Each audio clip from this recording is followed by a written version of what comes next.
પૃથ્વી સિવાય જો આપણે આ ફૂલ કે પાણીમાં નહીં ચાલે. કોઈ પણ વસ્તુમાં ગંધ હોય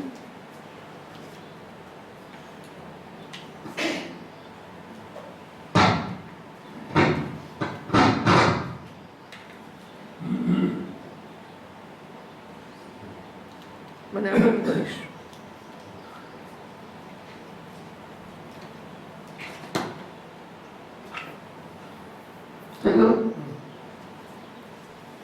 બ્રહ્મમાં શક્તિ લાગેલી હોત તો બ્રહ્મ જ્ઞાન ના થાય. શક્તિ જુદી હોત તો સત્તા જુદી થઈ જાય. માટે બ્રહ્માશ્રિત માયા અસ્તિ. માયા નામની વસ્તુ બ્રહ્મ પર આશ્રિત હશે. માટે દ્વિતીયત્વ શૂન્યવત્વ ગમ્યતે દ્વિતીય બીજા કોણ છે. એમ શૂન્યને આપણે ત્રીજો ચોથો પાંચમું ભાગતા નથી, એમ માયાને પણ ભાગતા નથી. લોકો વ્યવહારમાં ચૈત્ર એટલે નામનો માણસ અને એની શક્તિ બેની આજીવિકા કે પગાર જુદા લખાતા નથી.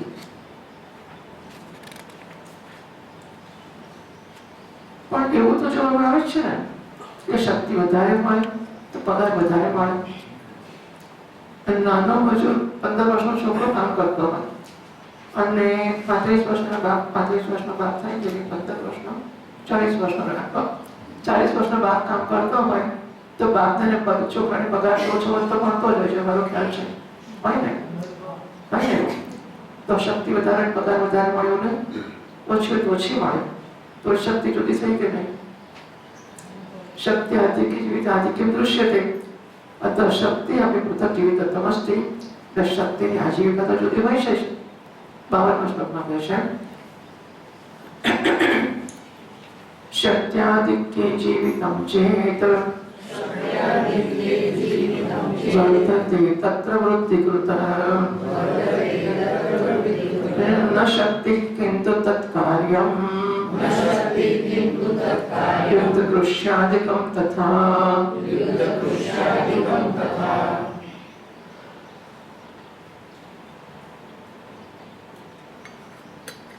જો શક્તિ વધારે હોય એનાથી જીવિત વધતું હોય, જીવિત અને આજીવિકા. શક્તિ વધારે હોય માટે પગાર વધારે મળે એવું હોય તો શેને લીધે વધ્યા પૈસા વધે ખબર છે તમને? શક્તિ વધારે. શક્તિ માપો કેવી રીતે? શક્તિ માપી શકાય. કાર્ય શક્તિ એનો યુનિટમાં છે. શક્તિનો કોઈ યુનિટ 5 યુનિટ શક્તિ છે? શક્તિ નથી.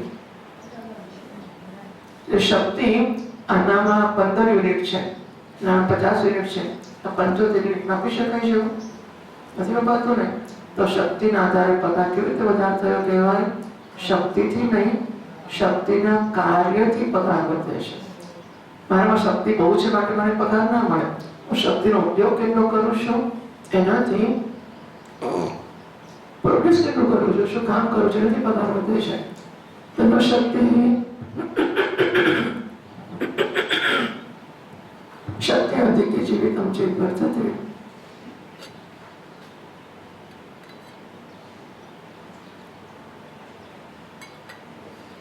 શક્તિના વધવાથી આજીવિકા વધતી હોત તો વૃદ્ધિકૃત. શક્તિહીન તો આજીવિકા વધારે મળવાનું કારણ શક્તિ નથી.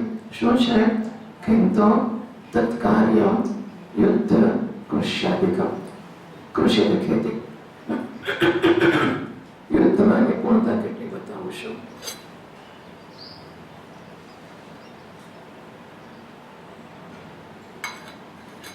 હું તો બોલું છું એટલે પાણી પીશ તો હું જગ્યાએ પાણી પાણી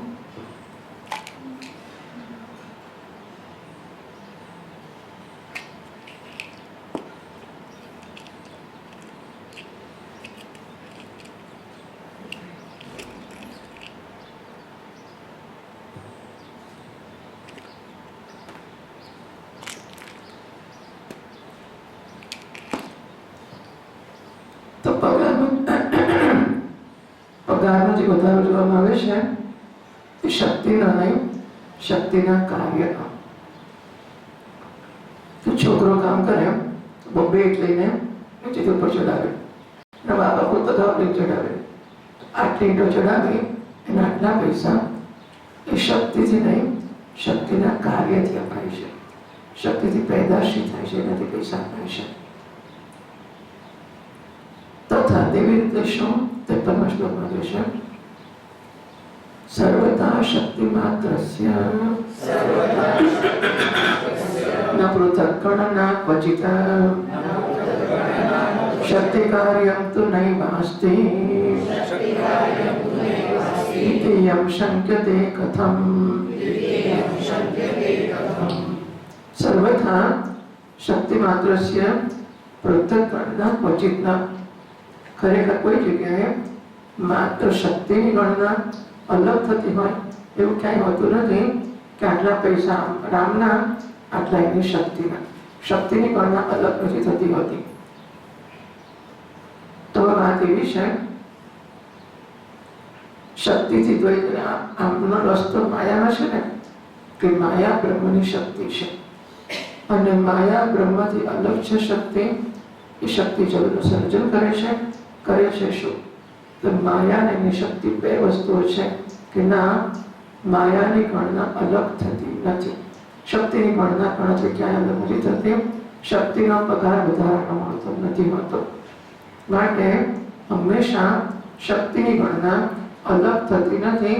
એ બ્રહ્મ કરતા જુદી બ્રહ્મની શક્તિ માયા એવી ગણતરી થતી હોતી નથી. ચાલો એવું રાખો કે બ્રહ્મથી માયા જુદી નથી, પણ માયાનું કાર્ય તો જુદું ખરું ને. માટી જુદી નથી, માટી એક ઘડો બનાવ્યો, બીજો ઘડો બનાવ્યો, ત્રીજો ઘડો બનાવ્યો, તો માટી ને ઘડો એ જુદા ખરા કે?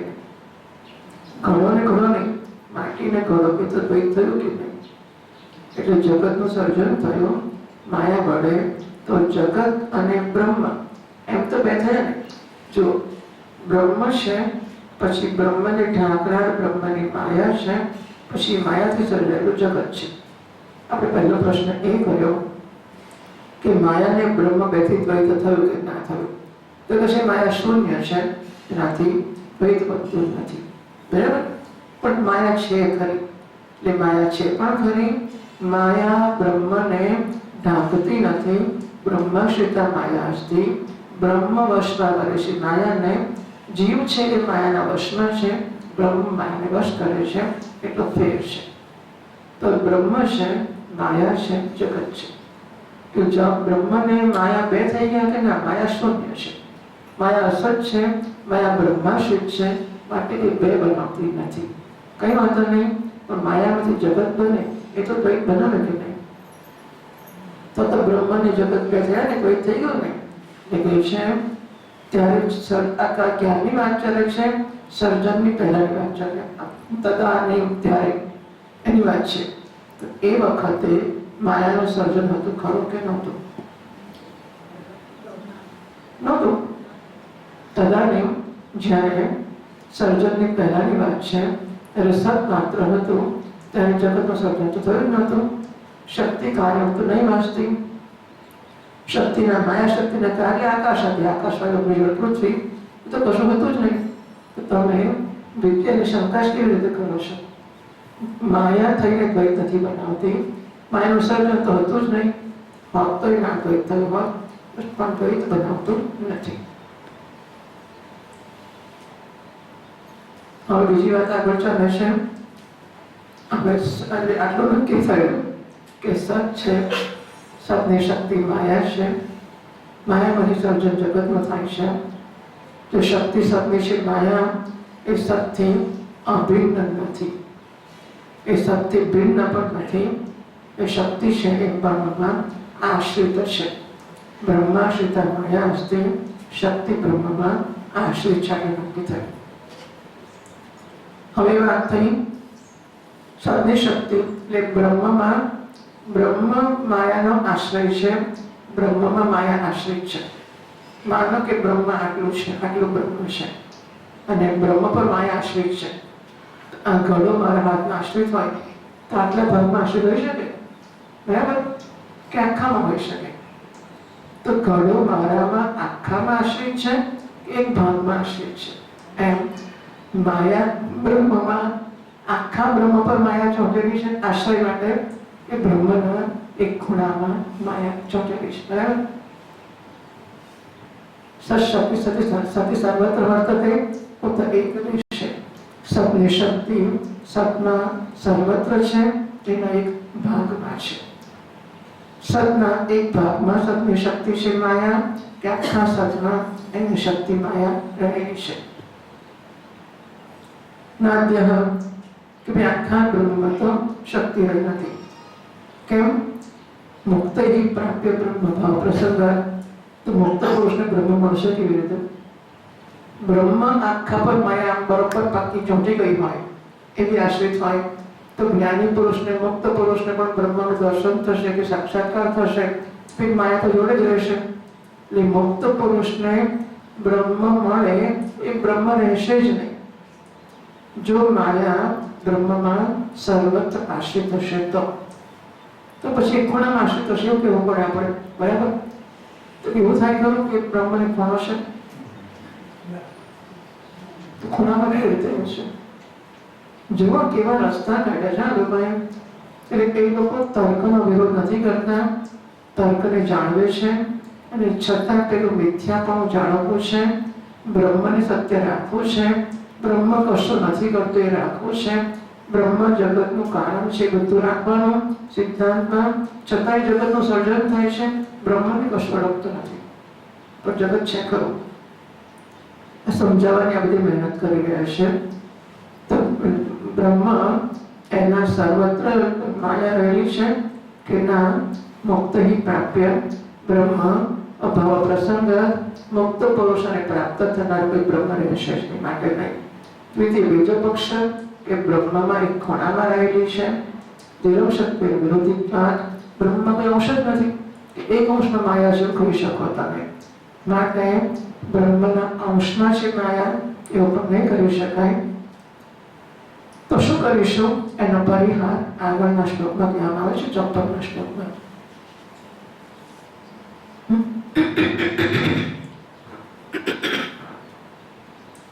ન કૃષ્ણ બ્રહ્મ વૃત્તિ સા શક્તિ કિમ પ્રેકદેશમાં ગઢ શક્તિ યથા ભૂમૌ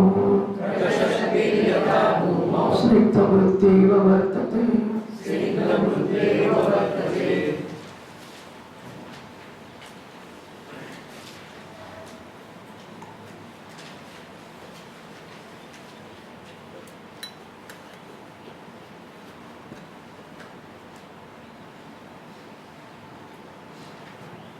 सा शक्ति न कृष्ण ब्रह्मवृत्ति. અને શક્તિ છે માયા નામની, એ આખા બ્રહ્મમાં રહેવાની. આખો બ્રહ્મના અંદર શબ્દોનો કોઈ અર્થ જ નથી. બ્રહ્મ અર્થું નામનો કોઈ હોતું નથી, બ્રહ્મ માત્ર જ છે. આ શબ્દો ખાલી શ્રોતાના જે સંસ્કાર છે એને ધ્યાનમાં લઈને વાપરવામાં આવે છે. કારણ કે આપણને કલ્પના છે કે ગળામાં ફૂલ રહ્યું છે, તો આખા ગળામાં ફૂલ રહ્યું છે, એક ખૂણામાં રહ્યું છે. આવું પ્રકારનું સમજવાની ટેવ છે આપણને. એટલે આપણે કહીએ કે માયા બ્રહ્મમાં આશ્રિત છે, તો આખું બ્રહ્મને આખી માયા ચોંટેલી છે, કે પછી આખા બ્રહ્મને ખૂણામાં રહેલી છે, કે આખામાં ના રહે. આખામાં હોય તો જ્યારે જ્ઞાન થાય પુરુષને, મુક્ત પુરુષને, ત્યારે બ્રહ્મ આખામાં માયા હશે, તો જ્ઞાની પુરુષને પ્રાપ્ત કરવા જેવું બ્રહ્મ રહેશે જ નહીં. તો પછી દેશમાં છે કે દેશમાં ન હોય, બ્રહ્મ ખૂણા ખાંચરા છે જ નહીં. બ્રહ્મ એક અદ્વિતીય છે, સ્વગત ભેદ શૂન્ય છે. એક એટલે સ્વગત ભેદ શૂન્ય. સ્વગત ભેદ એટલે એનામાં ખૂણા ખાંચરા નથી. એવું થયું ને? એટલે બ્રહ્મમાં ખૂણો નથી, એક ખૂણામાં છે એવું પણ ના કહેવાય. તો એ કહે છે ન કૃષ્ણ બ્રહ્મવૃત્તિ સા શક્તિ. આ જે માયા કે શક્તિ છે તે કૃષ્ણ એટલે પૂર્ણ, પૂર્ણ આખ્યા બ્રહ્મમાં રહેનારી આ શક્તિ નથી. ઉપનિષદ કહે છે બ્રહ્મવિદ બ્રહ્મૈવ ભવતિ. બ્રહ્મને જાણનારો બ્રહ્મ બની જાય છે. તો બ્રહ્મ બનતો હોય અને બ્રહ્મમાં શક્તિ લાગેલી હોય તો બ્રહ્મ બને કેવી રીતે? એટલા માટે આખા બ્રહ્મમાં રહેનારી આ વૃત્તિ શક્તિ ના હોઈ શકે. કિંતુ એક દેશ ભાગ, એક દેશને એવું કહેવાય ખરું કેવી કેવી ક્લેવરલી, મને એમ લાગે કેટલા પ્રેમથી આ લોકો શોધતા હશે, એમને કેટલી કન્સર્ન, કન્સર્ન કહેવા માંગુ છું કે કેટલી કન્સર્ન અને કેટલી ચિંતા હશે કે જગત મિથ્યા અને બ્રહ્મ સત્ય જળવાવું જ જોઈએ અને શ્રોતાને સમજાવવું જોઈએ એમ. એને માટે કેટલી પ્રક્રિયાઓ શોધી કાઢે છે કે પણ એક ભાગમાં છે એવું કહેવાય ખરું, ઘટક શક્તિ યથાર્થમાં કેવી રીતે, તો કે પૃથ્વીમાં કે માટીમાં ઘડો બનાવવાની શક્તિ છે. માટીમાંથી ઘડો બને છે એટલે માટીમાં ઘડો બનાવવાની શક્તિ છે. તો બધી માટીમાંથી બને ઘડો ના બને. અમુક સ્નિગ્ધ મૃદિ એવો વર્તતે, સ્નિગ્ધ ચીકણી માટી હોય એમાંથી જ ઘડો બને. રેતી બને ઘડો, કશું ના બને. એટલે યથા ઘટશક્તિ સ્નિગ્ધ મૃદિ એવ ભૂમો વર્તતે, પૃથ્વીમાં ખરી શક્તિ ઘડો બનાવવાની, પણ ચીકણી માટીમાં ચીકણી અંચઈ કહેવાય, પણ એ અંચઈ એટલો એમના ઉપર અંચઈનો દોષ લાગશે સ્વીકારી લેવા તૈયાર છે. મનતા બધા મહાત્માઓનો બહુ જ એમના માટે સન્માન જ જન્મ્યા કર્યું છે કે કેટલો પ્રેમ હશે અને કેટલી કન્સર્ન હશે કે કેવી રીતે હું મારા વિદ્યાર્થીને જ્ઞાન કરાવું, કેમ સમજાવું કે આ મિથ્યા છે, છોડ એમાં કશું રાખ્યું નથી, બ્રહ્મ સત્ય છે, જગત મિથ્યા, આટલું જ એવું છે. એ સિવાયનું બધું પંચાયત છોડી દે, આ મારી માત કરશો જ નહીં, કશું મને કહેશો નહીં, આટલી જ વસ્તુ છે, બ્રહ્મ સત્ય છે, જગત મિથ્યા છે, આટલી સત્ય. જગતના બધું આવીશ કરું એટલે જગતની વાત નથી કરતો, મારી પત્ની જગતમાં જ આવી ગઈ, નાના મારો છોકરો એ જગતમાં જ આવી ગયો, નાના પણ મારા ગુરુજી બધા જગતમાં જ આવે છે, બધું જગતમાં આવીશ કરું. જગતની વાત કશું નથી, બ્રહ્મ સત્ય, જગત મિથ્યા, અસ્તિત્વ માત્ર સત્ય છે. નામ અને રૂપ એ જગતનું હોય, જગદીશ્વરનું હોય કે જીવનું હોય, નામ અને રૂપ છે, મિથ્યા છે, અસ્થિભાતી પ્રિય સત્ય છે. આટલું છે કહેવાને માટે આટલી બધી મહેનત કરી રહ્યા છે.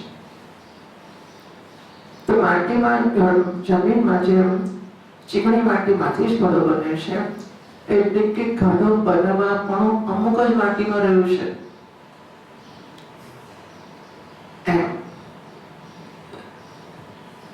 એમ બ્રહ્મ શક્તિ અમુક ભાગમાં, કારણ કે છૂટી પાડવી છે એમને. આટલો જ વાત છે કે જો બ્રહ્મ ચોંટી જશે જ્ઞાની પુરુષ શું થશે, એટલા માટે છે ખરી નથી એ ખરી કેવું. તો શક્તિ એક સ્થાનમાં રહી છે એનું પ્રમાણ શું છે? શક્તિ એ એક દેશ વૃત્તિ પ્રમાણ, આહા શક્તિ એક જ ભાગમાં રહી છે, આખામાં નથી. એ તો કેવી રીતે કહો છો? પ્રમાણ છે કહેવા માટે 55 શ્લોકમાં કહે છે પાદોસ્ય સર્વભૂતાની ત્રિપાદસ્તિ સ્વયં પ્રભઃ એક દેશ વૃત્તિત્વં માયા વદતિ શ્રુતિઃ. બધા ભૂતો છે આ બ્રહ્મનો એક પાદ, શ્રુતિ પોતે જ કહે છે બ્રહ્મને એક પાદ હોય, 3 પાદ હોય, શ્રુતિ પોતે જ કહે છે, આપણે ક્યાં ના કહી શકીએ. સર્વ પોતાની હશે એનો એક પાદ છે, બધા પોતા જગત છે બ્રહ્મનો એક પાદ છે. ત્રિપાદ હસ્તે સ્વયં બ્રહ્મના 3 પાદ છે, સપ્રકાશ છે. આમ માયાયા એક દેશ વૃત્તિત્વ શ્રુતિ વદતિ, શ્રુતિ પોતે કહે છે જગત જો માયા હોય એટલે સર્જન કરે, બરાબર છે. એમ કહ્યું કે આ બધા ભૂતો છે એટલે કે જગત એને એક પાદ છે, જ્યાં માયા હોય ત્યાં સર્જન કરે. અહીં સર્જન કરે એટલે માયા ક્યાં છે? એક જ પાદમાં છે, બાકીના 3 પાદમાં સર્જન નથી થયું એટલે માયા નથી, એ તો સપ્રકાશ છે, ઉપર છે. આમ જગત છે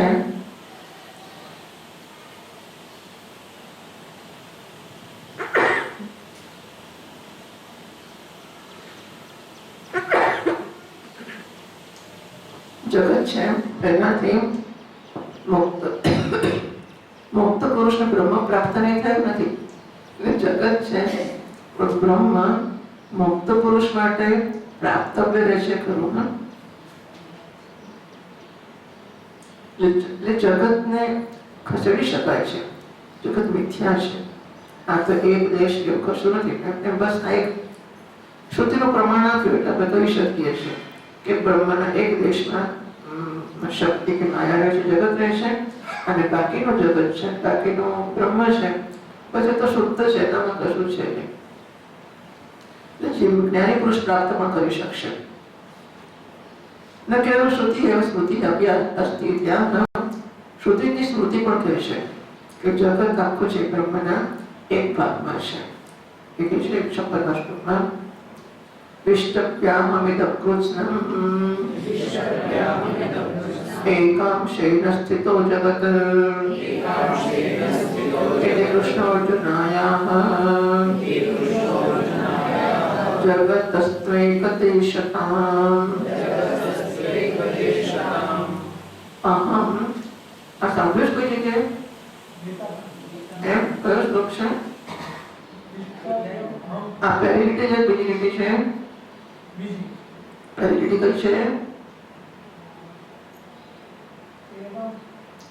અથવા અવૃતેન કિમ જ્ઞાતેન તવ અર્જુન વિષ્ટપ્યામિદં કૃત્સ્નં એકાંશેન સ્થિતો જગત. અર્જુન શું કહું, વિભૂતિ મારી જોઈએ એટલી બધી ઢગલા છે, વધારે કહેવા તો લાભ શું છે? આ બધી વિભૂતિ તો આખા જગતને મારા એક જ અંશથી ધારણ કરીને હું રહ્યો છું. ભગવાન પોતે કહે છે કે મારા એક અંશથી હું ધારણ કરું છું, બાકી અંશથી નથી કરતો. થઈ ગયો ભગવાન અંશ આવી ગયો કે નહીં? ના, સિદ્ધાંતમાં ના જ આવે. કોઈ કહે છે કે સ્વીકારવું તો પડે જ ને આપણે. ભગવાન વિધિ કૃષ્ણ અર્જુન આમ ભગવાન શ્રી કૃષ્ણ પોતે અર્જુનને કહે છે, શું કહે છે? જગત હતું એક દેશતા. જગત છે એ બ્રહ્મના એક સ્થાનમાં રહ્યું છે. ભગવાન પોતે કહે છે કે મારા એક અંશથી હું આ જગતને આખાને ધારણ કરીને રહ્યો છું. એટલે બાકીના અંશમાં જગત છે કે નથી? નથી. બરાબર ને? એટલે મારામાં અંશ છે એવું કીધું ભગવાને. મારા એક અંશનું જગતને ધારણ કરીને રહું છું, બાકીના અંશમાં જગત નથી. એટલે ભગવાન પોતે આમ તો સિદ્ધાંતમાં બ્રહ્મમાં અંશ ના હોય અને નથી જ. સિદ્ધાંતમાં બ્રહ્મમાં અંશ ના જ હોઈ શકે. બ્રહ્મ એમાં અંશ નથી. પણ શ્રુતિ પોતે કહે છે કે મારો એક પાદ આ જગત છે, ત્રણ પાદ એનાથી પર છે. અને ગીતામાં ભગવાન સ્મૃતિમાં પણ કહે છે આ જ વસ્તુ કહે છે કે હું માત્ર મારા એક અંશથી જગતને ધારણ કરું છું કે હું એના વગરનો છું. આમ જગતનું એક સ્થાન અને આપણો કહે છે તો જગતનું કારણ શું થયું? માયા. જે જગત એક સ્થાનમાં રહ્યું છે એટલે જગતનું કારણ માયા છે એ બ્રહ્મના કે મારા એક જ સ્થાનમાં રહેલી છે. કારણ કે કાર્ય કારણનો ભેદ છે. જે ભગવાને જગત કહ્યું પણ જગત માયા સમજીએ. જગત કાર્ય છે, માયા કારણ છે. જગત એક જગ્યાએ છે માટે માયા પણ એક જ જગ્યાએ છે. માયા આખા બ્રહ્મમાં હોત, આખા બ્રહ્મ પર જગત હોત. ભગવાન કહે છે કે જગતને હું એક અંશથી ધારણ કરું છું, અર્થાત એક જ અંશમાં માયા છે અને એ માયા છે ત્યાં જગત ઉત્પન્ન થાય છે. વિષ્ટવ્ય. હવે નિર્માય સ્વરૂપે સદભાવ પ્રમાણ પણ માયા વગરનું સ્વરૂપ ખરું, બધું માયા વાળું જ છે. આપણે શું કહેવાનું છે હવે કે બ્રહ્મમાં એક ભાગમાં માયા છે, તો એક ભાગમાં માયા છે અને માયા છે એટલે જગત છે. એને માટે શ્રુતિ અને સ્મૃતિ પ્રમાણ તરીકે કહેવામાં આવી. હવે બીજો ભાગ માયા વગરનો ખરો પાછો એવું જ છે કે કહ્યું છે કે માયા વગરનો બ્રહ્મ છે. નિર્માયા સ્વરૂપે સદભાવે માયા વગરના સ્વરૂપના હોવા માટેનું પ્રમાણ હવે 57મા શ્લોકમાં આપે છે. સભૂમિં વિશ્વતો વૃત્વા યત્તિષ્ઠદ્દશાંગુલં વિકારાવર્તિ ચાત્રાસ્તે સૂત્રકૃતોર્વચન. તો વિશ્વને આખાને આવૃત કરીને પોતે દસ આંગળ ઉપર રહ્યો છે. તે બતાવે છે કે જગત કે માયા સિવાયનું સ્વરૂપ એનું છે.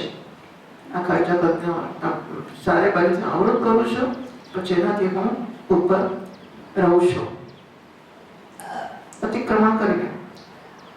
જેમ પેલો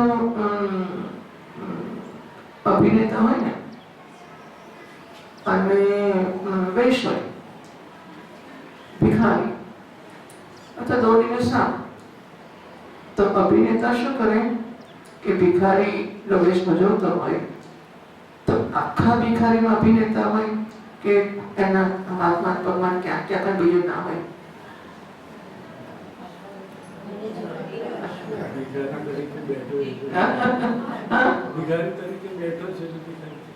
આખો છે, આખો છે, વળી સીધી વાત છે, સમજ પડતી. આખો અભિનેતા આખો ભિખારી બની ગયો, બરાબર? આખો અભિનેતા આખો ભિખારી બની ગયો. સાપ દેખાય દોરડીમાં તો અડધી દોરડી સાપ, અડધી દોરડી એવું દેખાય, આખી દોરડી સાપ દેખાય ને, બરાબર છે? હા, છતાંય દોરડી સાપથી અતીત છે, અતિક્રમણ કરતી રહેલી છે. શું કહેવાય?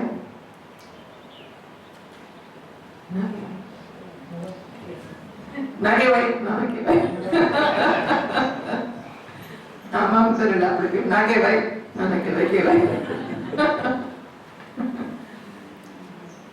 આ વસ્તુ સમજવા જેવી છે. આખી દોરડી આખો સાપ છે અને છતાં સાપ દોરડીને અડકતો જ નથી. દોરડી સાપથી અતીત છે, ટ્રાન્સગ્રેસિવ, અતિક્રમણ કરતા રહેલી છે. એટલે સાપ દોરડીનું કશું બગાડી શકતો નથી. તમને સાપ દેખાય, તમને સાપ કરડે તો દોરડી પોતાના મહિમામાં સ્થિત છે. દોરડી કશું થાય છે? આપણે એને સાપ કહીએ, પૂછી દો, જે કહેવું હોય તો કહો, અને એમાં તમે નાચો, કૂદો, માર ખાઓ, તમને પેલો ડંખ મારે કરી જાઓ, જે થાય તે. દોરડી સે મહિને પ્રતિષ્ઠિત પોતાના મહિમામાં દોરડી મજા કરે છે. સાપથી કે પૂછિત્રથી કે લાકડીથી કે ફોનની માર, તમને જે થવું હોય તે થાય. તમે જુઓ, એનો ઉપયોગ કરો, એમાં મારામારી કરો, ઝઘડા કરો, સેમિનાર કરો, જે કરવું હોય તે કરો. દોરડી આ બધાથી અતીત છે. એટલે અંશનો અર્થ આપણે શું સમજીએ કે આ આટલી આખી વસ્તુ છે, તે અંશ એટલે આટલું, બરાબર? આને અંશ કહેવાય અને આમાં જગત છે અને બાકીનું બ્રહ્મ શુદ્ધ છે, નિર્ગુણ બ્રહ્મ છે. વાત સાચી. પરંતુ તમે એમ સમજો, આ રૂમાલ છે અને પગે વાગ્યું છે તો એને પાટા તરીકે વાપરીએ છીએ. છે રૂમાલ, રૂમાલ છે કે પાટો છે? રૂમાલ છે. પાટા તરીકે બાંધ્યો તો અડધો રૂમાલના પાટો બાંધ્યો અને અડધું મોઢું ઉછવા રાખ્યું, એવું થયું નહીં. આખો રૂમાલ પાટો થઈ ગયો.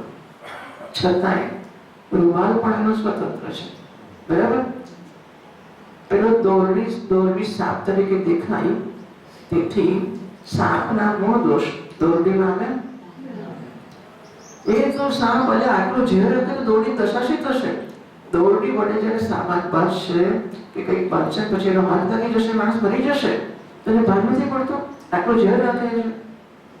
દોરડી કશી ચિંતા થાય છે? દોરડી સાપથી આખી દોરડી આખો સાપ છે, સમજો. અંશ કયા અર્થમાં છે? સત્તાના અર્થમાં. સત્તા એટલે state of existence, realm of existence. વ્યવહારિક સત્તા, પારમાર્થિક સત્તા, પ્રાતિભાષિક સત્તા એના અર્થમાં છે કે સ્વપ્નની દોરડી છે અને જાગ્રતનો સાપ છે. જાગ્રતનો સાપ સ્વપ્નની દોરડી ઝેર ચડાવશે કે નહીં, એમ દોરડીની વ્યવહારિક સત્તા છે, સર્પની પ્રાતિભાષિક સત્તા છે, કાલ્પનિક સત્તા છે. સર્પનું હોવું કાલ્પનિક છે, દોરડીનું હોવું વાસ્તવિક છે, સાચું છે. તો કલ્પનાનો સાપ દોરડીને અડકી શકતો નથી. દોરડી વગર સાપ નથી, પણ સાપ દોરડીને અડકી શકતો નથી. આખી દોરડી આખો સાપ બની ગઈ છે. દોરડીનો અંશ બન્યો, બાકીની દોરડી બાકી રહીને આખી દોરડી આખો સાપ છે. અને છતાં સાપ દોરડીને અડકતો નથી, દોરડીનું અતિક્રમણ કરીને રહેલી છે. ભિખારીનો અભિનેતા ભિખારીનો વેશ ભજવે છે. આખો અભિનેતા ભિખારી છે, એ રોલ કરે છે. અને ભિખારી સરસ રડીને બધા કરે માંગતો હોય અને ઓડિયન્સ પણ ભિખારીને પૈસા ફેંકે અને એને ખાવાનું આપે તો ભિખારી રડતો હશે કે હસતો હશે? બહારથી રડતો હોય ત્યારે અંદર હસતો હશે કે વાહ સરસ કામ થયું, ખરું કે નહીં? તો ભિખારી કરતા અભિનેતા અતીત ખરો કે નહીં? આખો અભિનેતા આખો ભિખારી છે, છતાંય ભિખારી કરતા અભિનેતા અલગ છે. આખું બ્રહ્મ આખું જગત છે, છતાંય બ્રહ્મ અલગ છે. જગત અડકતું નથી બ્રહ્મને, જગતને જે કરવું હોય તે કરે એવું કહે છે અહીંયા. તો સૌમ્ય વિશ્વ તો વિસ્તૃતવા, આખા જગતને એ આવૃત કરે છે, ધારણ કરે છે, છતાં 10 આંગળી આમ 1 2 3 4 એવું 10 આંગળીની જરૂર નથી, અતિક્રમણ કરીને રહેલું છે. સત્ય બ્રહ્મમાં જગત કલ્પિત છે અને એટલા માટે કલ્પિત જગત આખું બ્રહ્મ આખું જગત બની ગયું છે, કારણ કે માત્ર સત્સ્વરૂપ છે. એટલે સત્સ્વરૂપ જ આવે છે ને, સત છે ઘડો બન્યો, સત છે પથ્થર બન્યો, સત છે ડીંગલી બન્યો, સત છે ટેબલ બન્યું, સત છે બધું. છતાં સત એનાથી અતીત છે, એને નામ રૂપ જરા પણ લાગતા નથી. આ શ્રુતિનું કહ્યું અને સૂત્રકારનું વચન એટલે બાદરાયણ મહારાજનું બ્રહ્મસૂત્રનું વિકારાવર્તી જાત્રા સ્થિતિ સૂત્રકૃત વચન. સૂત્રકાર મહારાજને છે સૂત્ર છે, પાછળ મારામાં ટીકામાં આપ્યું છે વિકારાવર્તી ચ તથાહી સ્થિતિ આહા. વિકારાવર્તીનો અર્થ છે નિર્વિકાર, એટલે બ્રહ્મ નિર્વિકાર પણ છે અને વિકાર વાળો પણ છે. એ શાસ્ત્રકારો બંને પ્રકારનું વર્ણન કરે છે. નિર્ગુણ બ્રહ્મ છે, સગુણ બ્રહ્મ છે. તમારે જે સગુણ બીજું લાવશો શું? બ્રહ્મ વગરનું સગુણ નામનું કશું લાવશો ક્યાંથી? એક જ બ્રહ્મ છે, એક જ માટી છે. તમે ઘડા તરીકે જુઓ તો સગુણ છે, માટી તરીકે જુઓ તો નિર્ગુણ છે, માટી જ છે. એ બ્રહ્મ એક જ છે. એનું આપણે કંઈક પરિશીલન કરી શકીએ. સાક્ષાત કર્તુમનીશ્વર નિર્ગુણમ કર્તુમનીશ્વરાય મંદઃ તેનું અપ્યંતે સવિશેષ નિર્વિશેષ પરબ્રહ્મ સાક્ષાત કર્તુમનીશ્વરઃ. નિર્વિશેષ પરબ્રહ્મનો સાક્ષાત્કાર કરવા જે લોકો ઈશ્વર એટલે શક્તિમાન નથી. નિર્વિશેષમ પરબ્રહ્મ સાક્ષાત કર્તુમ અનીશ્વરઃ. નિર્વિશેષ પરબ્રહ્મનો સાક્ષાત્કાર કરવા જે શક્તિમાન નથી.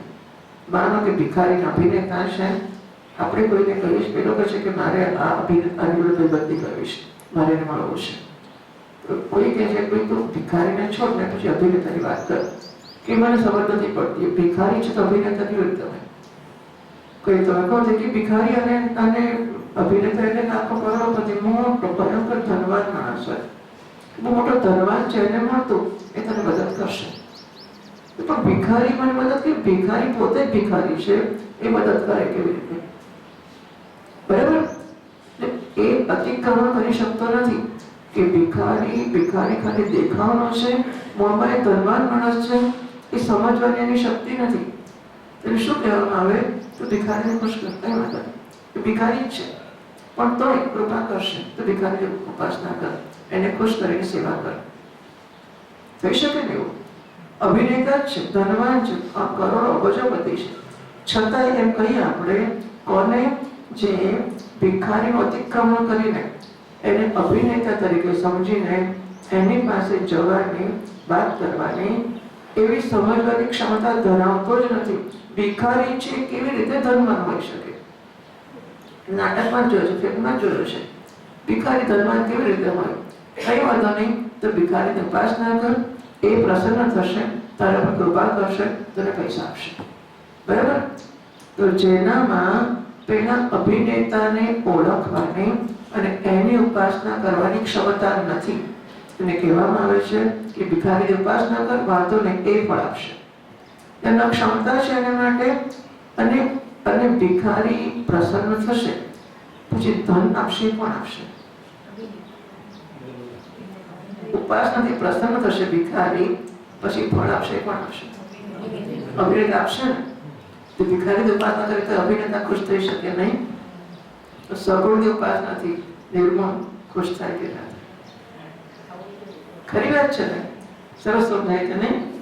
આમ આનંદ ગમે છે. છોકરા પુરુષ આ બધા વડીલો છે, પણ મને બહુ આનંદ છે કે બધા ભલા ભોળા માણસો આનંદ પેલા આમ બેસું સમજ પડે, સમજ ના પડે તો એટલે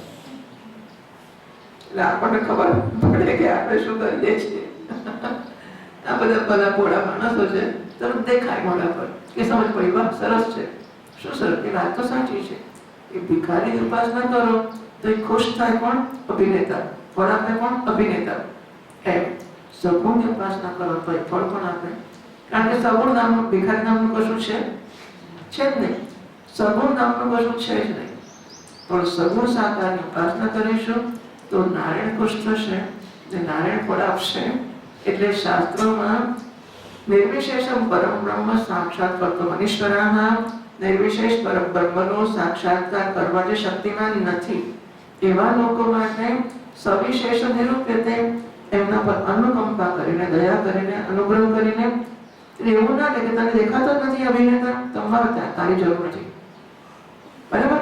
કોઈ એમ કે આ જો મોટો ધનવાન છે, આ પેલો ભિખારી છે ને, મોટો શેઠ છે, બહુ મોટો શેઠ છે, એની પાસે ત્યાં મદદ કરશે. તો ક્યાં પણ આ તો ભિખારી છે, ક્યાં શેઠ? અરે હું કહું છું ને, જા તમે 5-15 વાર માને જ નહીં, તમે શું કરો? તો તારા નસીબમાં છે નીચે જતો રહે. શ્રુતિ એવું ના કરે ને, શ્રુતિ કઈ વાંધો નહીં. તો ભિખારીની ઉપાસના, ભિખારી છે, ભિખારી જ છે વળી, કઈ વાંધો નહીં, ભિખારીને પ્રેમ કર, એની સેવા કર, જા તને મળી જશે. તો શ્રુતિ એવું નથી કહેતી કે નિર્વિશેષ પરમ બ્રહ્મની તને ભાન ના પડતો, શું નીકળી પડે સાધના કરવા, બ્રહ્મનું જ્ઞાન જોઈશ, કે નહીં મળે તો શું, જા તારી લાયકાત નથી. કોઈ ધોરણો ના કહે, તને શું લાગે છે?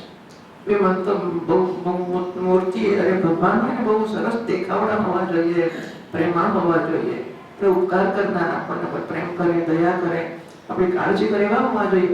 ખબર જ ના પૂછે, ફૂલ ચડાવતો હોય, હાથ પહેરાવતો હોય, પગ ધોઈ સેવા કરતા હોય, તો એની પૂજા, શંકર ભગવાનની પૂજા કેવી રીતે થાય? તો પગ પેલો માણસ લે છે પૂજારી. જો ભાવના કેવી જન્મતી હોય છે ને, એ માણસ કાલે કહે છે પેલો પૂજારી કે 15-20 વર્ષ પહેલા આવે જ્યારે, તો પછી મારી પાસે તો કશું હતું જ નહીં, અને હું તો વૃંદાવન ભીખ માગી ખાતો હતો છે, કેવી રીતે આવી ગયો હશે, કઈ રીતે અહીંયા. રાધાજીને તો મળું બિચારા બહુ ઉદાસ હતા રાધાજી, કારણ કે એ તો માયા શક્તિ છે ભગવાનની, એટલે એને તો બધા અલંકારો સરસ સરસ મળે તો ગમે ને, રાધારાણીને ગમે તો એને ગમે ને. પેલા પૂજારીને એવું થયું કે રાધારાણી 56 ભોગ મળે તો આનંદ આવે, એટલે મોડું બહુ ઉદાસ હતો એમનો. તમે ફોટા બતાવ્યા હા, કે ત્યારે આવે ત્યારે રાધાજી એટલા ઉદાસ હતા, મોડું જોવું કેવું દેખાય છે. અને પછી તરત જ એક માણસ આવી ગયો કે અમદાવાદથી ત્યાંથી, અને 2 લાખ રૂપિયા ખર્ચ્યા અને કરાયું, 56 ભોગ ધરાયો, અને શું બધું કીધું એટલે આપ કર્યું તેમ કર્યું. પછી તો ફોટો બતાવ્યો, જુઓ હવે કેવા રાધાની સરસ લાગે છે. તો વિચાર કરો, આ નિર્ગુણની સગુણની ઉપાસના એને પ્રસન્નતા આપી કે નહીં? અદભુત વસ્તુ હોય છે. આપણે પૂજા કરીએ તો ભગવાનનું મોઢું ચડ્યું છે તો દેખાય છે બધા વખત હોય છે ને મોઢું જોવાનું. જય શ્રી કૃષ્ણ. જપ કરીએ તો નાશ માણકા માણકો આવે, ખબર છે તમને? મણકારે આપણી પાસે મણકારે ફેરવે એવી ઝડપથી આગળ મણકે નીકળતી તો પાછી બીજો આવ્યો, જો તો બીજો આવ્યો, જો નાશ મણકા મણકો આવ્યો, નાશ મણકા મણકો આવ્યો, એ મણકા જલ્દી ચાર કરે બીજો આવ્યો, બીજો આવ્યો, બીજો આવ્યો, બીજો આવ્યો. એમાં જપની વચ્ચે એક ધ્યાન થાય છે. એ પ્રશ્ન જ ક્યાં આવે છે? પૂજા શાંતિ નામની વસ્તુ ખરું તો દૂર થાય છે કે શાંતિને વિક્ષિપ્ત કરેલા માળાઓ, એનાથી શાંતિ આવવાની તો ધૂળ નાખી, પણ શાંતિને વિક્ષિપ્ત કરે, શાંતિથી બેઠા એટલી માળા રહી ગઈ છે. ચલો જલ્દી જલ્દી માળા રામ રામ રામ રામ રામ રામ રામ રામ રામ રામ રામ રામ. હાશ પૂરી થઈ, એટલે હાશ શાંતિ થઈ. માળાથી શું થયું? માળાથી શું થયું? આટલી સહેલી વસ્તુ નહીં માળાથી અશાંતિ થઈ. આજે ના સમજ પડી? માળા પૂરી થઈ તો શાંતિ થઈ, અને હું શાંતિથી બેઠો હતો, શાંતિથી મારા બસ સમાધિમાં સ્થિતપ્રજ્ઞ હતો, શાંતિથી બેઠો હતો. મને એકાએક યાદ આવી માળા બાકી છે. માળા બાકી છે શું થયું? અશાંતિ થઈ. માળા પછી રામ રામ રામ રામ રામ રામ રામ રામ રામ રામ રામ રામ રામ રામ રામ રામ રામ કેટલી થઈ? 5, 10 રામ રામ રામ 15 રામ રામ રામ 25 વર્ષ પૂરી થઈ. પછી શું થયું? માળા પહેલા શું હતું? માળા પછી શું હતું? માળા દરમિયાન શું હતું? આટલી સમજ તો પડી. માળા દરમિયાન અશાંતિ હતી, આગળ શાંતિ હતી, પાછળ શાંતિ હતી. માળાએ કર્યું શું? પૂજા બાકી છે, માળા બાકી છે. ભાઈ આપણે આપણી જાતને માણીએ એને માટે આ છે બધી વસ્તુઓ. સરસ ના પણ બધા પ્રોસેસ જે કરો તેનું મતલબ આ બધું એવું અદભુત વસ્તુ છે. માણસો રામ રામ રામ રામ રામ રામ કર્યા જ કરે. પેલાની પૂજા કર્યા જ કરે. કે રાધા રાણી ને કૃષ્ણ ભગવાન રોજે રાતે વૃંદાવન રાસ કરવા જાય છે નથી એટલે તૈયાર કરી નાખે છે કે રાસ કરવા જશે. એ બધા તો કપડા કાઢીને ઉડાઈ દે પછી ભગવાનને ના રાધાની રાસ કરવા જશે. એની ભાવનાનો એનો આખા દિવસનો ચક્ર એનું તાદાત્મ્ય ક્યાં હશે? બહેના છોકરા હશે કે ભગવાન જાણે. એનો વિચાર કરતો હશે મારા છોકરા શું થશે, મારી બહેરી શું થશે, રાધા શું થશે અને કનૈયા શું થશે. બસ ધન્ય છે ને માણસ તો.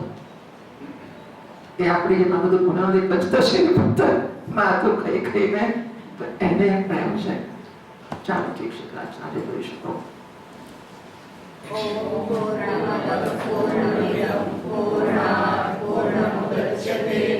पूर्णस्य पूर्णमादाय पूर्णमेवावशिष्यते।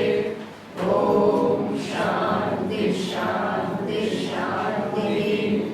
शङ्करं शङ्कराचार्यं केशवं बादरायणं सूत्रभाष्यकृतौ वन्दे भगवन्तौ पुनः पुनः। ईश्वरो गुरुरात्मेति मूर्तिभेदविभागिने व्योमवद्व्याप्तदेहाय दक्षिणामूर्तये नमः।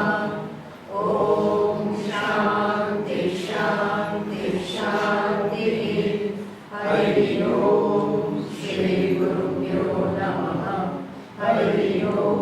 આ બધાની ધન્યતા મને બહુ આનંદ જન્માવે છે અને હું બહુ હિંમતથી જો તમે કાચા પોચા હોય ને એવું લાગે છે કે ખરેખર તો એ જ કરવા જેવું છે. ખરો આનંદ ત્યાં છે, સાચું કહું છું. એ માણસ આખો બધો આમ ધન્ય એને ક્યારેય તકલીફ જ નહીં. નથી આવડતી તો પણ રાધારાણી તો પીતું બનાવી દેખીએ એ પોતે જ ઘસડતો હોય કે રાધારાણી કરવા આવે છે એ જ કરે.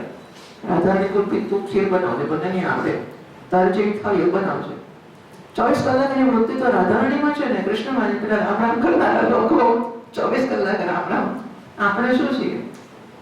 જો કાચો પોચો માણસ હોય તો વેદાંત છૂટી જાય ક્યારનો અને ત્યાં લાગી જાય. મારી ઘણી હિંમત છે એટલે હું વેદાંત જોડે જ છું.